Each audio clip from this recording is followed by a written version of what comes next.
આકાશવાણી સમાચાર રીટા દવે વાંચે છે. સૌપ્રથમ મુખ્ય સમાચાર.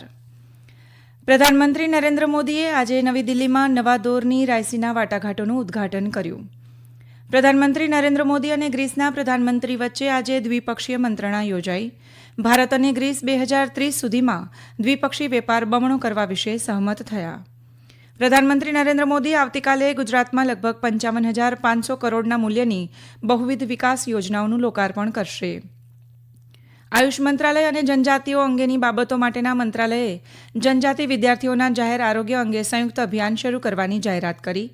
અને પીઢ રેડિયો પ્રસ્તુત કરતા અમીન સયાની અને પ્રતિષ્ઠિત ધારાશાસ્ત્રી ફલી એસ નરીમાનનું આજે અવસાન થયું છે. સમાચાર વિગતવાર. પ્રધાનમંત્રી નરેન્દ્ર મોદી આજે નવી દિલ્હીમાં નવા દોરની રાયસીના વાટાઘાટોનું ઉદ્ઘાટન કર્યું. ગ્રીસના પ્રધાનમંત્રી કિરિયાકોસ મિત્સોતાકીસે મુખ્ય મહેમાન તરીકે ઉદ્ઘાટન બેઠકમાં ભાગ લીધો. આ કાર્યક્રમમાં પ્રાસંગિક પ્રવચનમાં ગ્રીસના પ્રધાનમંત્રી મિત્સોતાકીસે કહ્યું કે વિશ્વના મંચ પર ભારત મહાન શક્તિશાળી દેશ છે અને શાંતિ અને સલામતીના મુદ્દે મહત્વનો સાથી દેશ છે. તેમણે કહ્યું કે આબોહવાના પરિવર્તન મુદ્દે લડાઈમાં ભારતમાં અગ્રગણ્ય દેશ છે તેમજ G20ના કેન્દ્રમાં ઉભરતો દેશ છે. તેમણે ભારત સાથેની દ્વિપક્ષીય ભાગીદારીને સુદૃઢ બનાવવાનો અનુરોધ કર્યો. વિદેશમંત્રી ડોક્ટર જયશંકરે પણ આ બેઠકને સંબોધન કર્યું. તેમણે કહ્યું કે ભારત અને ગ્રીસની ભાગીદારી મહત્વની સાબિત થશે. 3 દિવસીય ચાલનારી રાયસીના વાટાઘાટોમાં 100થી વધારે દેશોના પ્રતિનિધિઓ ભાગ લઈ રહ્યા છે. પહેલા દિવસ દરમિયાન પ્રધાનમંત્રી નરેન્દ્ર મોદી અને ગ્રીસના પ્રધાનમંત્રી કિરિયાકોસ મિત્સોતાકીસ વચ્ચે આજે નવી દિલ્હીમાં દ્વિપક્ષીય મંત્રણા યોજાઈ ગઈ. બંને પક્ષોએ જુદા જુદા પ્રાદેશિક અને આંતરરાષ્ટ્રીય મુદ્દાઓ વિશે ચર્ચા કરી. આ બેઠક પછી બંને દેશોના પ્રધાનમંત્રીઓએ સંયુક્ત પત્રકાર પરિષદને સંબોધન કર્યું. તેમણે ત્રાસવાદ વિશે બંને દેશોની ચિંતાઓને એક સમાન ગણાવી. બંને દેશો ઉચ્ચ શિક્ષણ ક્ષેત્રે સહકાર વધારવા સંમત થયા છે તેમજ દ્વિપક્ષીય સહકારને નવી ઊંચાઈઓ પર લઈ જવાની પ્રતિબદ્ધતા વ્યક્ત કરી છે. પ્રધાનમંત્રી નરેન્દ્ર મોદીએ કહ્યું કે આ મંત્રણા ખૂબ જ સાર્થક અને ઉપયોગી રહી છે. ગ્રીસના પ્રધાનમંત્રી મિત્સોતાકીસે કહ્યું કે બંને દેશો દ્વિપક્ષીય સંબંધોને પ્રોત્સાહન આપવા તેમજ તેને રાજદ્વારી સ્તર સુધી પહોંચાડવા ઉત્સુક છે. આ પહેલા બંને દેશો વચ્ચે પ્રતિનિધિમંડળ સ્તરની વાટાઘાટો હાથ ધરવામાં આવી હતી. મિત્સોતાકીસ 9મી રાયસીના વાટાઘાટોમાં મુખ્ય અતિથિ અને વક્તા હશે. 15 વર્ષ પછી રાષ્ટ્રાધ્યક્ષ કે સરકારના સ્તરે કોઈ નેતા પહેલીવાર ભારત આવ્યા છે. આ પહેલા 2008માં ગ્રીસના પ્રધાનમંત્રી ભારત આવ્યા હતા. પ્રધાનમંત્રી નરેન્દ્ર મોદી આવતીકાલથી ગુજરાત અને ઉત્તર પ્રદેશની 2 દિવસની મુલાકાતે છે. શ્રી મોદી ગુજરાતમાં લગભગ 55,500 કરોડના મૂલ્યની બહુવિધ વિકાસ યોજનાઓનું લોકાર્પણ કરશે. પ્રધાનમંત્રી આવતીકાલે ગુજરાતના અમદાવાદમાં ગુજરાત કોઓપરેટિવ મિલ્ક માર્કેટિંગ ફેડરેશનની સુવર્ણ જયંતિની ઉજવણીમાં ભાગ લેશે. પ્રધાનમંત્રી વડોદરા મુંબઈ એક્સપ્રેસ વે અને ભારત નેટના બીજા તબક્કાના પ્રોજેક્ટના મહત્વપૂર્ણ વિભાગો રાષ્ટ્રને સમર્પિત કરશે. તેઓ મહેસાણામાં વાલીનાથ મહાદેવ મંદિરમાં પૂજા અને દર્શન કરશે. ત્યારબાદ મહેસાણાના તરબ ખાતે એક જાહેર સમારોહમાં 8,350 કરોડ રૂપિયાથી વધુની કિંમતની વિકાસ યોજનાઓનો શિલાન્યાસ કરશે. શ્રી મોદી નવસારી ખાતે પીએમ મિત્ર પાર્ક સહિતના લગભગ 17,500 કરોડ રૂપિયાના વિકાસ કામોનું ખાતમુહૂર્ત કરશે.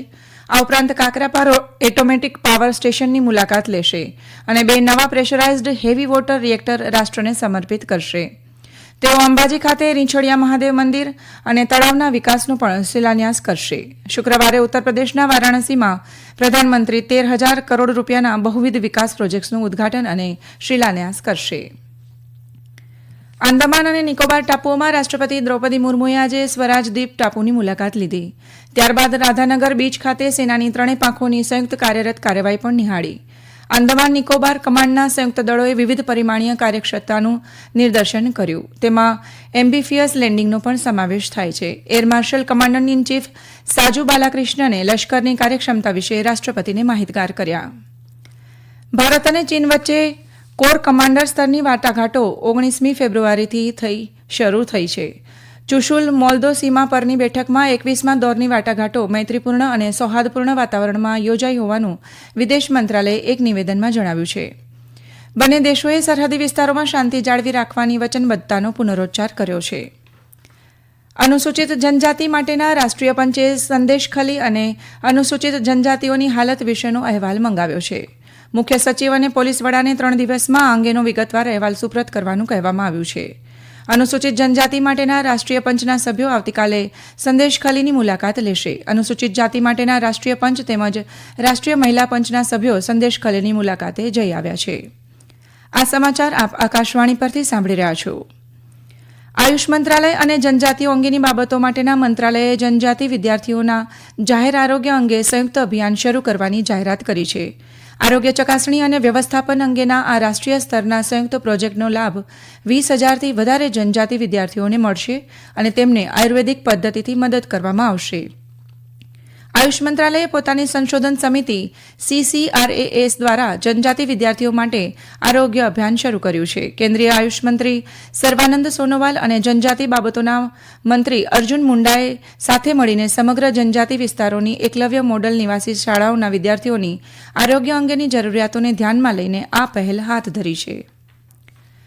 નાણામંત્રી નિર્મળા સીતારમણના અધ્યક્ષપદે આજે નવી દિલ્હીમાં નાણાકીય સ્થિરતા અને વિકાસ પરિષદની 28મી બેઠક યોજાઈ. આ બેઠકમાં પરિષદના નિર્ણયો અને કેન્દ્રીય બજેટની ઘોષણાઓને અમલમાં મૂકવા માટેના મુદ્દાઓ વિશે ચર્ચા કરવામાં આવી. આ બેઠકમાં નાણાં રાજ્યમંત્રી ડોક્ટર ભાગવત કિશનરાવ કરાડ અને રિઝર્વ બેંકના ગવર્નર શક્તિકાંત દાસે પણ ભાગ લીધો હતો.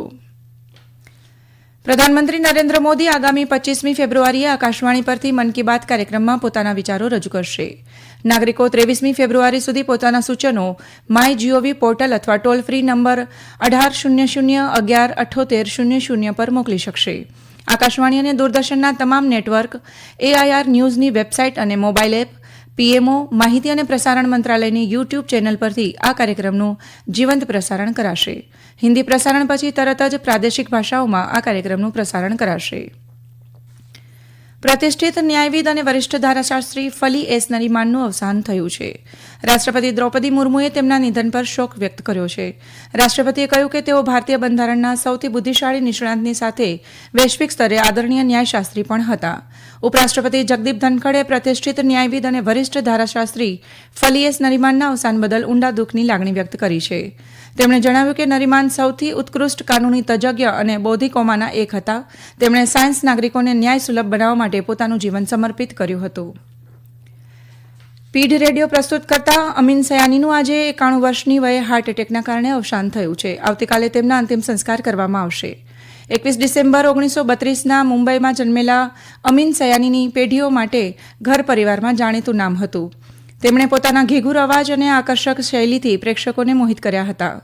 પ્રધાનમંત્રી નરેન્દ્ર મોદીએ જાણીતા રેડિયો પ્રસ્તુત કરતા અમીન સયાનીના નિધન પર શોક વ્યક્ત કર્યો છે.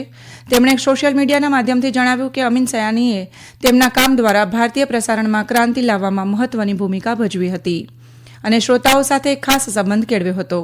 પ્રધાનમંત્રીએ પરિવાર, પ્રશંસકો અને તમામ રેડિયો પ્રેમીઓ પ્રત્યે સંવેદના વ્યક્ત કરી હતી. ભારતીય ક્રિકેટ કંટ્રોલ બોર્ડ BCCIએ જણાવ્યું છે કે આગામી શુક્રવારથી ઝારખંડના રાંચીમાં શરૂ થનારી ઇંગ્લેન્ડ સામેની ચોથી ટેસ્ટ મેચ માટે ઝડપી બોલર જસપ્રીત બુમરાહને આરામ આપવામાં આવ્યો છે અને મુકેશ કુમારને ટીમમાં સામેલ કરવામાં આવ્યા છે. KL રાહુલ અસ્વસ્થ તબિયતને કારણે ચોથી ટીમમાંથી બહાર થઈ ગયા છે. કેન્દ્રીય વાણિજ્ય અને ઉદ્યોગ મંત્રી પિયુષ ગોયલે આજે કહ્યું છે કે ભારત વેપાર અને મૂડીરોકાણ માટેની સમજૂતી અંગેની વાટાઘાટો દ્રઢપણે ખુલ્લા મને હાથ ધરે છે અને લોકોના હિતોનું ધ્યાન રાખે છે.